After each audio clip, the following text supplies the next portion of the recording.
Hi, I am Jen, and today we will be talking about the Chapter 3, the Attraction, Failure, and Success.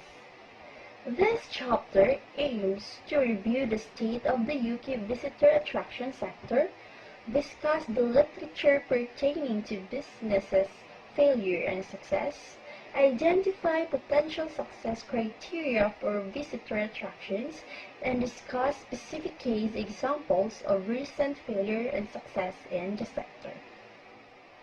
Visitor attractions are one of the great glories of English tourism, spanning a huge range from high culture to pure fun. There are blockbuster attractions, but the majority of small businesses, over half, receive fewer than 20,000 visitors a year, according to ETZ of 2000. Regional and sectoral variations. 2005 visit figures in England showed little change in visitor admissions, with an average sector decrease of 0.5%, following a slight increase in 2004 plus 1%. The trend for visits to migrate away from smaller attractions continued. Attractions with fewer 20,000 visits reported a 2% decline following 2 years of lower growth compared with large competitor attractions, according to Visit Britain of 2006. The small businesses focus also emerges in terms of employment and gross revenue trends. In 2002, employment data submitted by 1,854 attractions in the UK revealed that of the 111 and 550 employees, 50% were unpaid volunteers, 23% were paid, permanent full-time employees, and 8% were paid permanent part-time employees. Seasonal employees completed the workforce. The average of paid employees in UK attractions was 20, a figure which can be further broken down to 23 in England, 15 in Wales, and 14 in Scotland, and 12 in Northern Ireland, according to Visit Britain of 2003. Leisure or theme parks were the only attractions category to record an average number of paid employees in excess of 100. The gross revenue trend for 2004 to 2005 varied by sector, from 14% for country parks to plus 4% for places of worship and workplaces, and attractions across all size bands reported average revenue increases.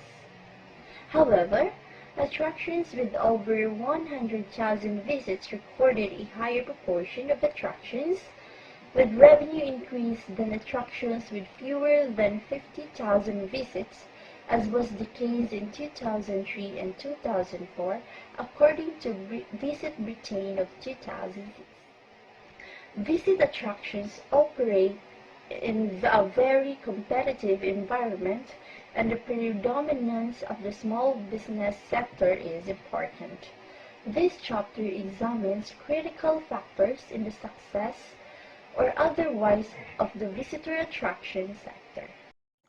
Hi, I am Mariah, and I will be talking about what makes a successful attraction. Since the 1980s, the visitor attraction sector has experienced many spectacular successes and equally spectacular failures. Equally, a contemporary view was that rather more facilities limp along from year to year, continually short of funds for day-to-day promotion and operation, as well as to invest in improvements in facilities for the future, and that is according to Martin and Masson in 1993. They also identified 3 key elements in the successful operation of attractions. First is how to draw new visitors and repeat business. Second, setting standards of performance and monitoring how the business is doing. And third, being prepared for future changes in visitor needs and expectations. In 1998, the Confederation of British Industry organized a conference visitor attraction in the new millennium, the challenges and opportunities, to focus attention on the key issues facing the sector. These were considered to be the domestic market, which provides most visitors to smaller attractions, is now largely compared with those on day trips or short breaks with shifting demographics and changing fashions. Next is the importance of day visitors to attractions means that they are in effect competing directly for consumer leisure spend. Competition for this spend is becoming increasingly fierce with the growth of shopping as a leisure activity, more eating out, and the revival of indoor leisure activities such as multiplex cinemas and bowling alleys. Next is the large number of new and planned attractions funded by the lottery or European Union may put existing private sector attractions at a competitive disadvantage. And then lastly, the privately owned attractions continue to experience the displacement effects of the policy of pre-admission to the national museums and galleries. These challenges were seen to impact heavily on the quality of the visitor experience and will determine the long-run survival of existing and new attractions, most evidently those in the private sectors. Success would only come by competing through customer focus. This involves a focus on, first, the product. The attractions failing to make the most of their product, including catering and retail opportunities. Next is the people, which means the smaller attractions, like smaller businesses in general, face difficulties in developing and using staff to full effect. Next is the pricing, a lack of competitive benchmarking and competition from pre-admission attractions leading to some underpricing. And then lastly, the marketing, which means the limited innovation and how does the attraction try to reach potential customers.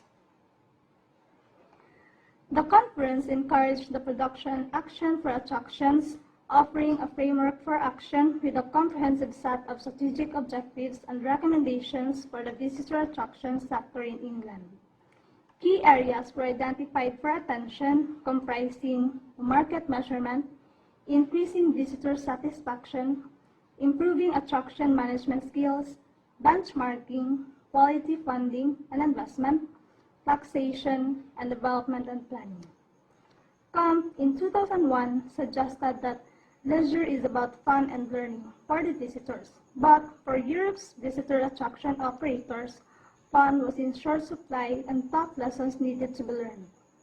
He noted that European attractions receive millions of visits each year, and while a great deal of publicity is centered on the big sites, the reality is that there are thousands of attractions struggling to make ends meet. In the UK, around 6,000 attractions were attracting 400 million visits each year. While both figures have been growing, growth in attractions had exceeded growth in visits. In the UK, visits per capita reported a 4.8% annual growth in total attendance during the 1990s, this being driven largely by growth in international tourist numbers. More recently, visitor numbers to the UK attractions were static. Camp in 2001 suggested that in such situations, operators must take stock of what is it that the attraction offers? Is it unique? Is it offering something special? What are the fundamental aspects of the operation and what is superfluous? Is the catering operation actually contributing to the business? Is all the space required? Are there cuts that can legitimately be made without harming the offer? Is the operator kidding itself that attendance figures will rise back up to historic levels without major investment? Possible solutions include looking at new business areas or expansion. However, while corporate hospitality and off-site retailing might increase revenues, if the facility or brand is not apt to it, such activities will cost money. Many attractions are physically incapable of operating commercially. Many museums and district buildings will continue to require subsidy. For all attractions operating close to break-even or even operating at a profit, The key thing is to remain alive to changing market factors and plan for them rather than to react to them. An easier thing to say than do. In every case, the key considered are the marketplace and market conditions. Most problems arise from attractions not designed for the marketplace or that have been overtaken by changes in supply or market conditions. 5 years later, at BAC 2006, the third National Conference for Visitor Attraction Conference in London, a questionnaire was sent to all delegates to identify current issues and factors influencing the sector. The list of factors identified by delegates was both lengthy and familiar, confirming that the visitor attraction sector still needs to adopt a more strategic approach to managing its activities in order to ensure a lasting future. With the continued slowdown in visitor demand and an acknowledged oversupply of attractions, visitor attractions generally across the UK and smaller attractions in particular face a challenging future. So the first question in the questionnaire is, how best can we improve demand? Delegates' answers were, first, regularly refresh the product with new features and displays, tell the public through targeted marketing, act to improve word-of-mouth recommendations, use a more contemporary image, increase capacity at peak times, improve educational facilities, make changes to increase value for money, represent our content in ways that appeal to potential visitors, focus, above all, on customer satisfaction. Next question is, what currently steps are you acting to improve demand? The answers were budget constraints, poor recognition of need by decision makers, too small to afford exhibit improvement, rules, regulations, and bureaucracy, and lack of ideas. Another question is, what are the positive factors that increased demand in the last 2 years? The answers were special event programs, temporary exhibitions, new permanent features, suitable weather, comparatively strong domestic economy, improved links with other attractions. Next question is, what are the factors that are expected to increase demand in the next 10 years?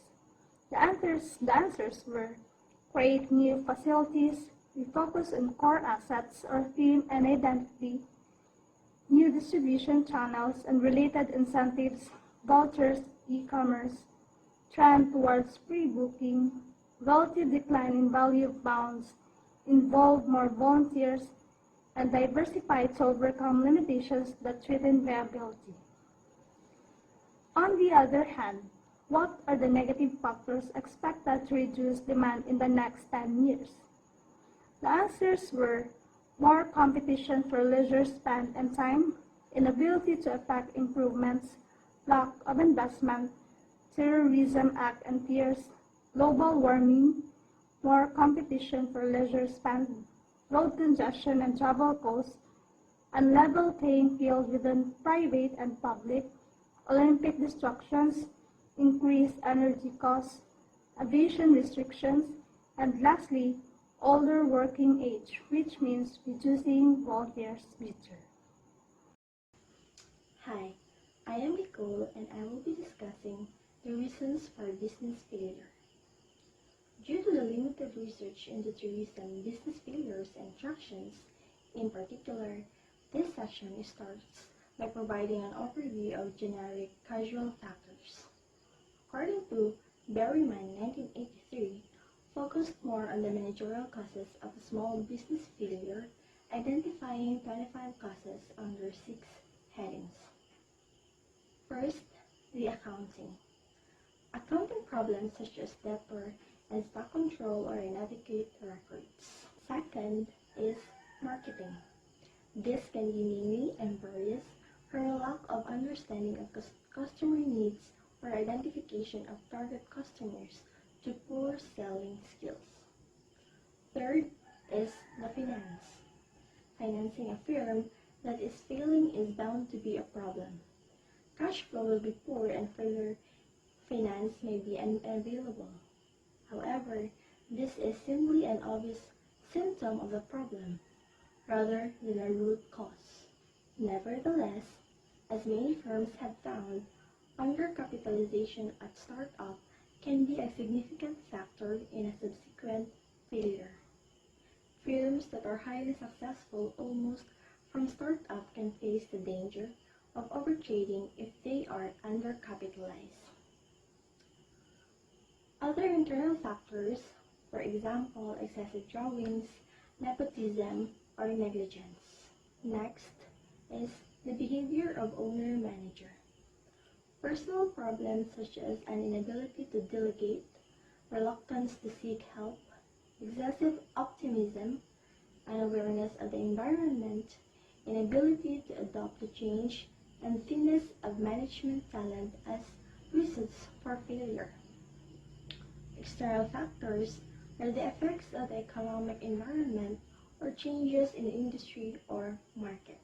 Berryman of 1983 notes that conclusions are difficult because of the lack of homogeneity of small firms and because many of the items are symptoms rather than causes of failure.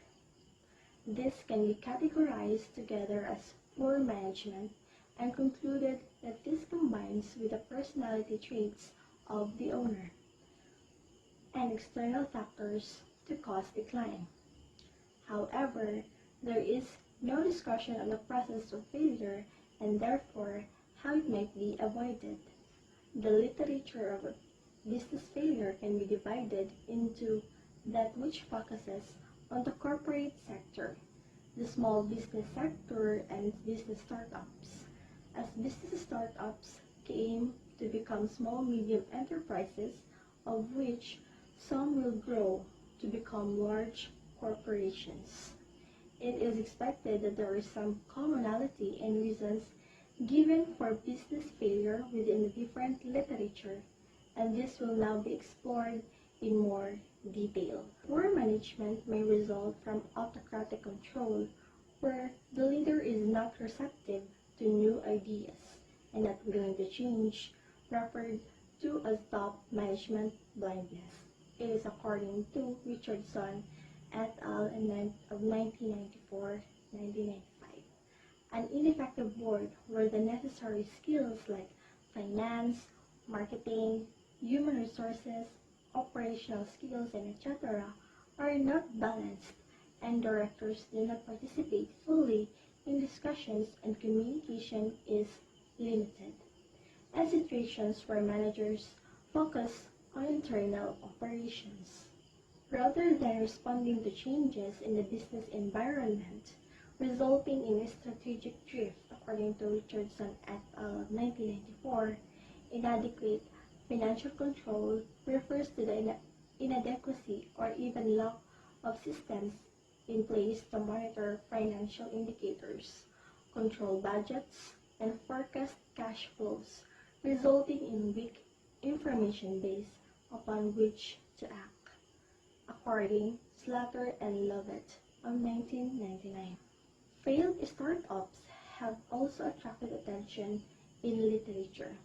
According to Richardson et al. 1994, he identified the following reasons for failed business startups.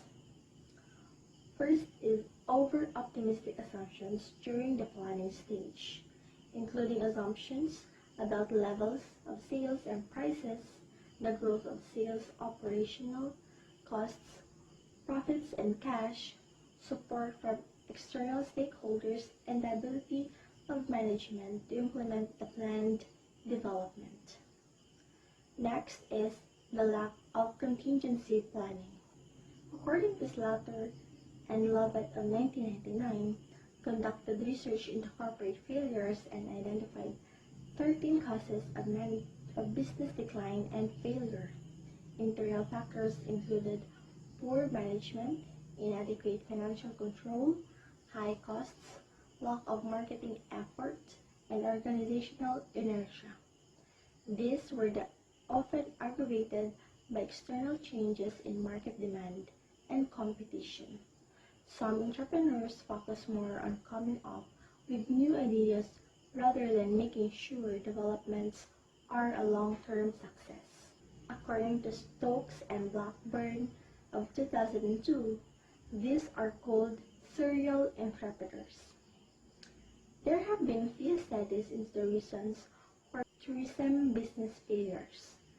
However, similar reasons for business failure emerged. A study of tourism and hospitality businesses in Cornwall by Shaw and Williams of 1990 found that businesses struggled due to lack of capital and weak management. Management were typically resistant to change and unwilling to accept advice. Other reasons for failure within the small business sector, noted by Getz et al. Of 2004, were undercapitalization and a lack of working capital, a problem that is exacerbated where demand is seasonal.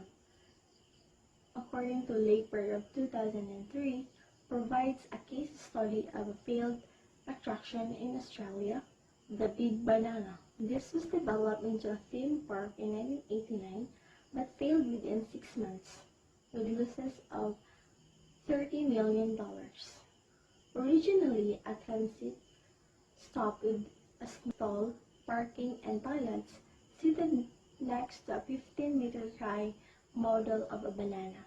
It was sold in 1988 to a large horticultural company which wanted to diversify tourism and develop a theme park based around horticultural displays. Consultants prepared a feasibility study and forecasted demand of 1.1 million visitors by 1993 or 94. Half of the development funds were raised from the banking sector. However, income wasn't enough to cover interest payments and the park was placed into receivership in 1990, eventually being sold in 1992. Suggested reasons for the park's failure were the visitor numbers were overestimated within the feasibility study. Next, the park did not meet the needs of the previous target market, like the transit visitors, who did not want to spend time and money visiting a theme park. Third, over-optimistic forecasts in feasibility study that based upon high penetration rates. And next is the location meant there were few local residents to ensure repeat business and day trippers. And lenders held a boosterist attitude towards tourism and did not question assumptions made in the business plan. The Millennium Dome in London has attracted much attention as a case of study of a failed tourism attraction. A report by the Comptroller and Auditor General of 2000 highlighted the following factors which contributed to its underperformance and ultimate failure. Over-optimistic visitor projections of 12 million visitors were used to develop the business plan. The management company lacked experience in operating visitor attractions. The marketing budget was set too low and the marketing strategy relied heavily on a free media exposure and weak financial management. This discussion has highlighted a number of internal and external reasons for business failure. It is most likely that several factors will combine to cause business failure. Business failure is considered to be dependent upon both the characteristics of the business and the owners. And this is according to Beaver of 2003 and Heed of 2003. So the next topic that I will be discussing are the reasons for attraction success and failure. So the easiest way to define business failure is as the opposite of success. If success is defined as the attainment of a certain predefined objectives that can satisfy stakeholders' aspirations, then failure can be seen as the inability to attain these predefined objectives. These objectives will vary depending on the type of organization and the stakeholders involved.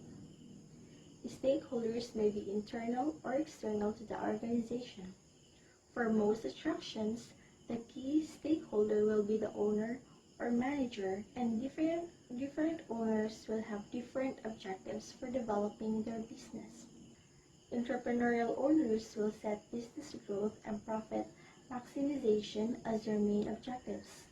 However, many small attractions are started to provide the owner-managers with a degree of independence and an acceptable level of income. Attractions in public and voluntary sector have many and varied objectives. External stakeholders will also have their own definition of business success and failure, which may include wider social, economic, and environmental objectives. Given these wider and potentially conflicting objectives, it will be difficult for an attraction to meet everyone's definitions of success or failure, and indeed, it may be judged as both a success and a failure by different groups, depending on their particular objectives, according to Beaver of 2003.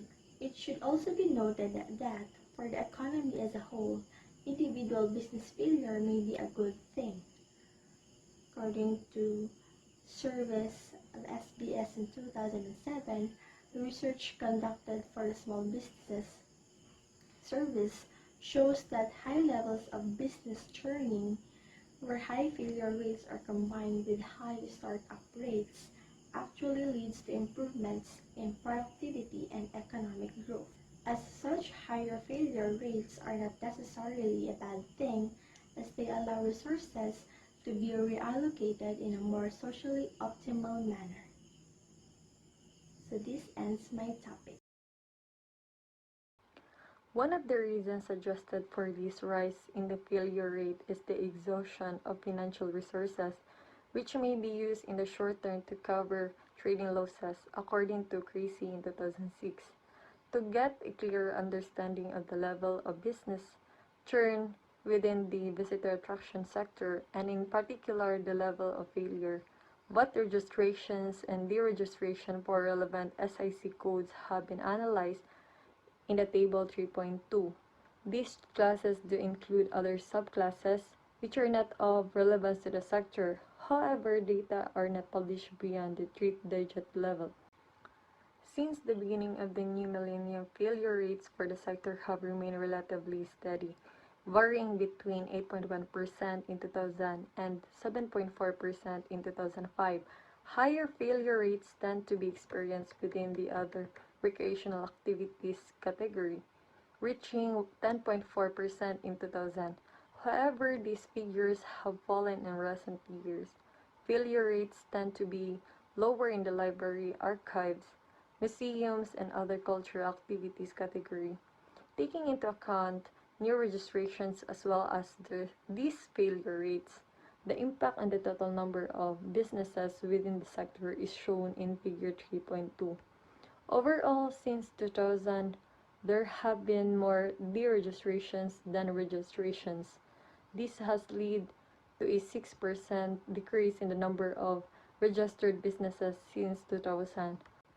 The number of other entertainment and recreational activities fell by 5 and 15%, respectively. However, the number of library archives, museums, and other cultural activities actually increased slightly from 1,175 in 2000 to 1,255 in 2006, up by 6%.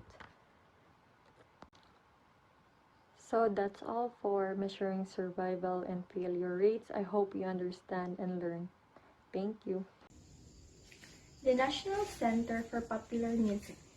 The NCPM took the theme of World Popular Music and was developed as an interactive arts and education center.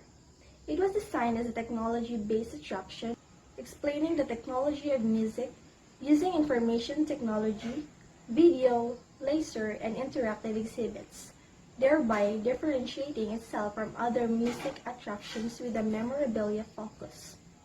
The NCPM was housed in an iconic new building designed to look like 4 giant steel drums. Each drum was themed differently, with the first drum showing how music impacts upon daily lives, The second drum enabled visitors to make music by allowing them to play different instruments and mix their own record. The third drum, called turning points, displaying films on a video wall, while the final drum contained a 200-seat arena within a 360-degree soundscape. There was also a shop, a cafe, an exhibition space, an educational arena, an outdoor public performance area, and a bar used as a music venue in the evenings. Sheffield was chosen as the location for the 15.2 million attraction, and a lottery grant of 11.85 million was awarded by the Arts Council England, with the remainder raised through partnership funding. The eventual cost of the development reached 16.9 million, 11.2% above budget. The center opened in March 1999, but soon ran into financial difficulties, amassing debts of over 1 million. In order to continue trading, an agreement was reached with creditors, who accepted part payment of 10 pence in the pound in the hope that they would get more if the venture was turned around. With the appointment of a new CEO with experience of managing London's rock circus, the center attempted to reposition itself to appeal more to the local market and attract a wider audience. New exhibits were introduced, displaying more traditional items of rock memorabilia. Admission prices were reduced, and the new management team set about trying to attract high-profile concerts. A supplementary grant of 290,000 was awarded in March 2000 to help fund the redesign and development of the continents, and a new visitor target of 150,000 was set.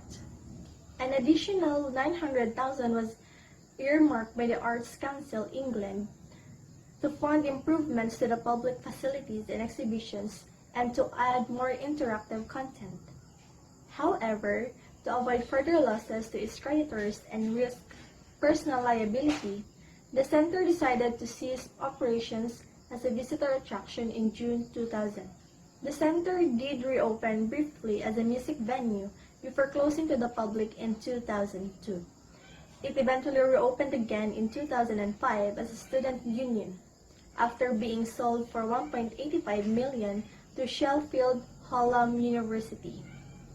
The reasons for failure identified include: first, over-optimistic visitor projections. The original visitor target for the center was 400,000 visitors per annum. To be a viable operation, the center had to attract almost 8,000 visitors per week. However, only 66,000 came in the first 6 months of operation. The over-optimistic visitor projections were highlighted as a problem by the insolvency practitioners.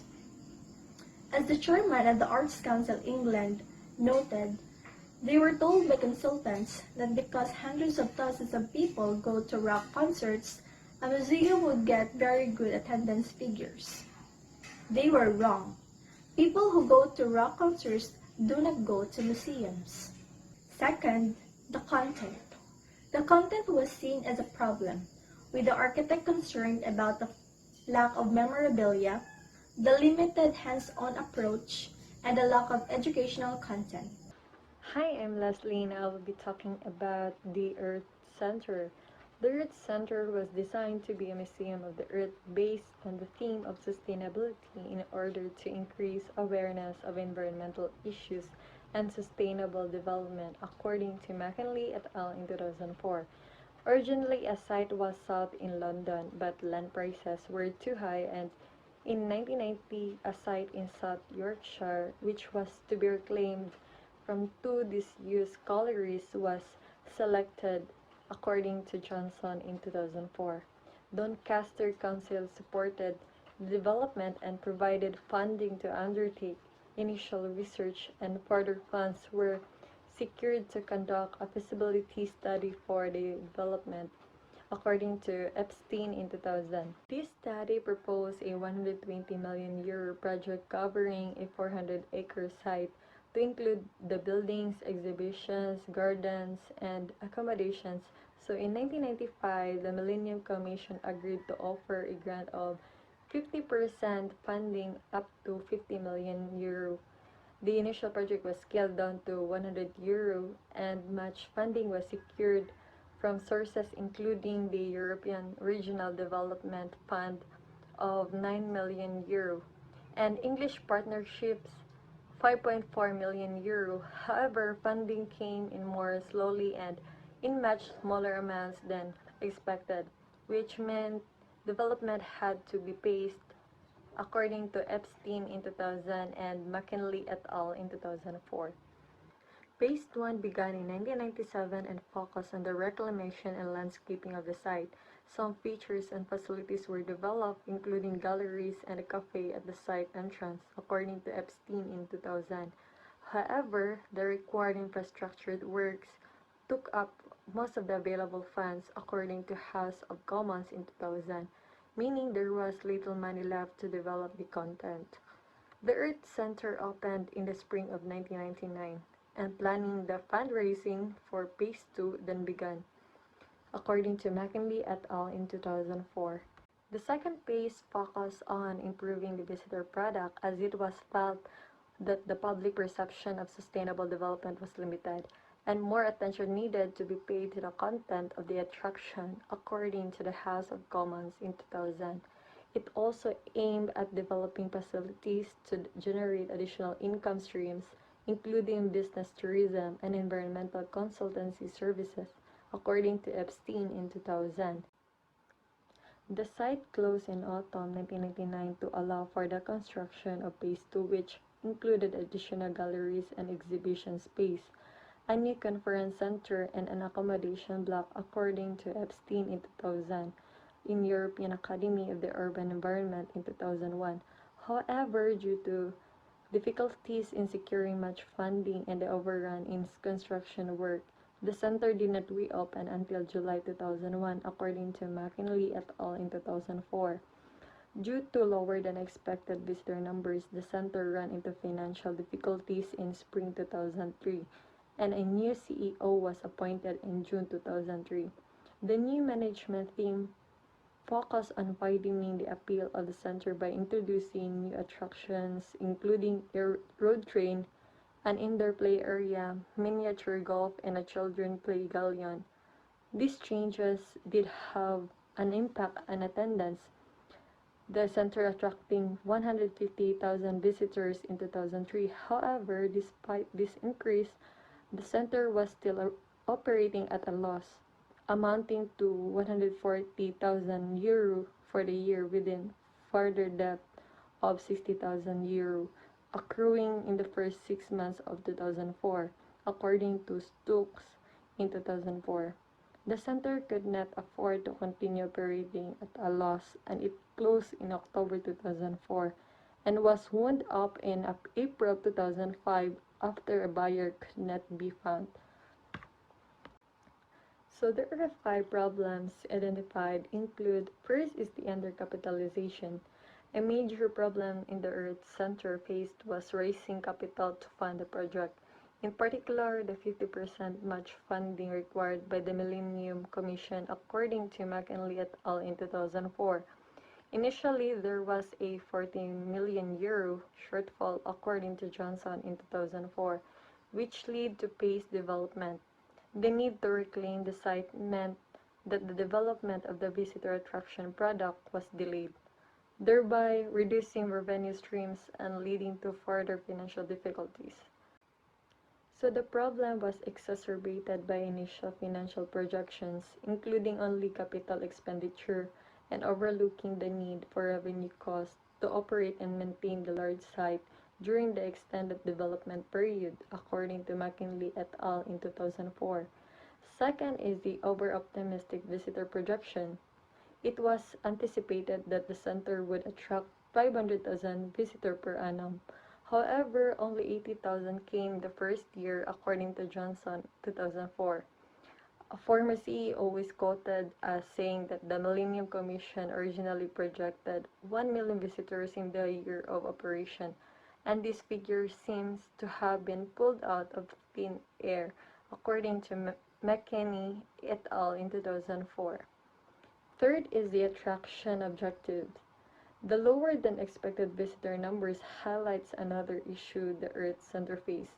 The Earth Center always sought to be more than a visitor attraction, aiming to be, according to Epstein in 2000, a place of and for education, a research and demonstrations resource, a standard setter in sustainability design, construction, and operation, an ecological park, a catalyst for sustainable regeneration, a resource for the promotion of sustainable technology, processes, and produces, and a place for exhibitions, events, and shows. This broad mix of aims shows the ambition of the founders to provide a major public resource for sustainability, according to Epstein in 2000, rather than purely a commercial visitor attraction. As stated by David Copeland from the Millennium Commission, it wasn't intended to be and will never be a popular visitor attraction, according to McKinley et al. In 2004. The fourth one is the management experience. The management team that developed the concept had no attraction management experience. Their lack of operational experience was highlighted by the Millennium Commission, which criticized, for example, their decision to place the restaurant and shop after the pay point. In order to revive the corporation, the visionaries, according to McKinley et al. In 2004, were removed from the board and replaced by a management team with previous attraction operations experience. So, the fifth is the location. Site selection was also seen as a problem by some. Although located in the center of the country with good transport links in a large catchment area with 17 million potential visitors within 2 hours journey time, the local travel to work area was one of the poorest area in Europe, according to Epstein in 2000. The site itself was in need of reclamation, which added to the overall cost of the project. Again, this links back to the aim of development to be more than just an attraction, as reclamation and regeneration were seen as key benefits of the center. So that's all for about the Earth Center. I hope you understand and learn. Thank you. Hi, I'm Leslie and I will be talking about Shagborough. After two examples of attraction failure which confirm the difficulties of developing and operating visitor attraction in the UK, it is appropriate to complete the trio of case studies with positive evidence about the possible transformation of an attraction from struggle to optimism. The Shagborough estate comprises a set of mid-18th century Greek Revival garden monuments set in 900 acres of open parkland along the number of functional buildings, most dating from the early 19th century onwards. Having passed the National Trust on a 99-year lease, it is operated as a visitor attraction by Staffordshire County Council, where in 2003, the senior management decided that Shagborough should aim to become a commercially viable estate. In spite of the unique and high-quality presentation at Shagborough, unlike many UK museums and stately homes, there was no commercial exploitation. Shagborough remained a regional attraction, free or at very little charge for the taxpayers of Staffordshire. Managing this change demanded the cooperation of the National Trust, the County Council, the Earl of Lichfield. Managing this change demanded the cooperation of the National Trust, the County Council, the Earl of Lichfield, the villagers, and the long-serving County Council employees who staffed the estate. A new general manager from the private sector, Richard Kemp, who contributed fully to this case study, was appointed when an open brief to realize the commercial potential of Shagborough and to make the site financially independent of the public purse, as cited by Kemp in 2006. That's all, and I hope you understand and learn something about the Shagborough. Thank you. What made change possible? Despite the development of new income streams since the 1980s, shows, fairs, and events which dominated the site both physically and in terms of its profile, by the start of the 21st century, Shogborough's visitor base was a very low-spending, small, mainly local or sub-regional audience, supplemented by National Trust members from farther afield. The gardens, shops, restaurants, toilets, etc. were accessed by many visitors for free due to an open success policy. While local access may not be seen as detrimental apart from damage to monuments and gardens, tourists at the nearby Trent and Mersey Canal were enjoying a free day out of taxpayer expense. Day visitor spend per head was low, paying day visitor numbers were in decline, and physical damage to gardens was frequent. The attraction was held in low esteem amongst councillors, frustrated at the apparent inability of attraction to compete in a commercial marketplace and requiring permanent financial support. The following changes were made are: first, business direction. So Scarborough had at least two incompatible functions: day visitors and special events. The process of establishing the business direction for the site involved the definition of core assets and intrinsic qualities and how they could be best interpreted and accessed. While single component of a state was in itself unique, the rare survival of an entire complex of interdependent, historic, working buildings full of relevant workings of artifacts made the site special and possibly unique in the UK. It was decided to address the nascent day visitor market and feature a whole site approach to interpretation. Other ancillary income streams such as events would only be maintained if they did not interfere or impair the day visitor experience. The second one is the communication. The name Shagbara was well known locally, but for the wrong reasons. In terms of wider marketing, the name meant nothing, no brand existed. There was a much undeveloped communications strategy based within the country council. It was decided to use the term Shagbara, the complete working historic estate, designed to convey the USP of a vibrantly presented complex of interdependent historic buildings in a readily digestible form and indeed to act as a brand. A new Shagbara website was created with no country council linkages. Visit to the website increased by 400%. The site now emerges top in a search of Shagbara on all major search engines, whereas it had been 5th or 6th previously. The third one is the physical access. The site, road layout, and car parks generated a fragmented feel, confusing first-time visitors, but also of more concern, not being conducive to providing a rounded view of the entire state in which the house could be viewed in the context of a complex of working buildings. Access infrastructure denied the relevance and the historical, educational, and architectural importance of the ancillary estate buildings. The solution was to create a new approach to the site and a single new ticket office. The visitor route was then designed to incorporate all major facets of the state. Early public concern over the provision of transport for those unable to walk the distances between car, park, farm, house was resolved with a range of solutions. Next is the intellectual access. An essential element of the state's development was to combine all elements of the estate into a single unit, the complete working historic estate, providing an opportunity to present a unique statewide interpretation of a stately home.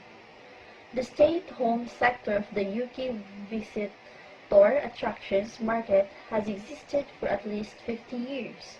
However, the rationale for the original construction of these magnificent places was an extension of each family's prestige and wealth, an overt way, through contemporary design, fashion, the sheer size of buildings and the richness of its contents of expressing one's contemporaries. The National Trust runs a great many historic properties, most of them of high status, but their portfolio also includes a utilitarian.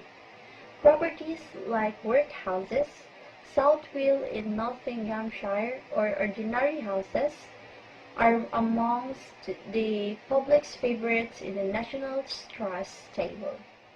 The decision to present Shipro not simply as a house but as a whole estate thus places it in a category of its own. The addition of a working historic walled garden as the new start of the visit, followed by a working historic farm and working historic servants' quarters, gives the visitors an initial view of support networks that were required to maintain the big house. The house may be seen as the ultimate architectural achievement and repository of the family wealth, but following a visitor to Scarborough, one cannot fail to understand that this splendor was won on the toil of an army of servants in what was undoubtedly a mutually beneficial, symbiotic relationship with the family. In related natural extensions of this shift towards the ordinary, contextual aspects of the stately home, it was decided to tell its stories from a servant's personal first-person point of view. Staff had fundamentally ceased to believe in the site's viability as a visitor attraction. The biggest challenge was to pursue the staff of the confidence they should have in the site as a day out and as a quality educational experience. This lack of confidence manifested itself in many ways, but prices were the focus of attention, and perhaps the most tangible way that this lack of confidence manifested itself. Among the earliest moves was a measure that sought actively to sell the whole site as the only way to look at Scarborough.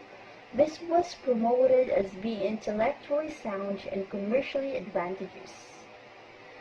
This was promoted being intellectually and sound and commercially advantageous through increased spend per head, length of stay, and satisfaction levels. This was done through an site signages and most importantly through active selling at the point of entry. So what are the results so far? Enhanced optimism is evident for this extract from the North Staffordshire tourism strategy. Star attractions such as Scarborough continue to bring in significant numbers of visitors and also play host an increasing number of profile-raising events. Scarborough is now in the midst of a 10-year business plan and is successfully delivering the income levels and the visitor number it needs to become financially self-sufficient in that time.